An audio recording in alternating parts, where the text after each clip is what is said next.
ഇനി മമ്മൂന്റെ കേസിലേക്ക് വരാം.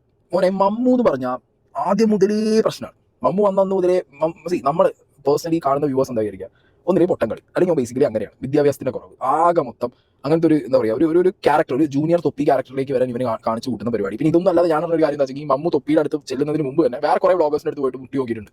അതൊക്കെ ഇപ്പോഴാണ് ഞാൻ അറിയുന്നത്. പേഴ്സണലി കുറച്ച് ആൾക്കാരോട് സംസാരിക്കുമ്പോൾ ഇതേപോലെ ഫേമസ് ആവാൻ പറ്റുമോ, വൈറലാവാൻ പറ്റുമോ എന്ന് വെച്ചാൽ പലരുടെയും വീട്ടിൽ കയറി ചെന്നിട്ടുണ്ട്. സോ ബേസിക്കലി ഇവൻ ഈ സോഷ്യൽ മീഡിയ വഴി ഇങ്ങനെ ആവണം, അല്ലെങ്കിൽ പത്ത് പേരെ മുന്നിൽ ഒരു കുറച്ച് എന്തെങ്കിലുമൊക്കെ ചെയ്തിട്ട് വൈറലാവണം, സോഷ്യൽ മീഡിയയിൽ ഇങ്ങനെ നിൽക്കണം എന്നുള്ള ഒരു മെന്റാലിറ്റി ഉള്ളൊരു ഓക്കെ, അങ്ങനത്തെ ഒരു വ്യക്തി ഈ രീതിക്ക് ഞാൻ അറിഞ്ഞു കഴിഞ്ഞ ദിവസങ്ങളിൽ. അപ്പോൾ മമ്മൂന്റെ പരിപാടികൾ എന്ന് പറഞ്ഞു കഴിഞ്ഞാൽ ആദ്യം മുതലേ അറിയാലോ, മറ്റേ ഒളിഞ്ഞോട്ടം സീന്, എയർ ഹോസ്റ്റസിന്റെ സീന്, ട്രെയിന് കയറിയിട്ട് TTR അടിച്ചാടി, അങ്ങനെ പല സാധനങ്ങളിലും ഇവൻ ലോകം വള്ളിയിരുന്നു.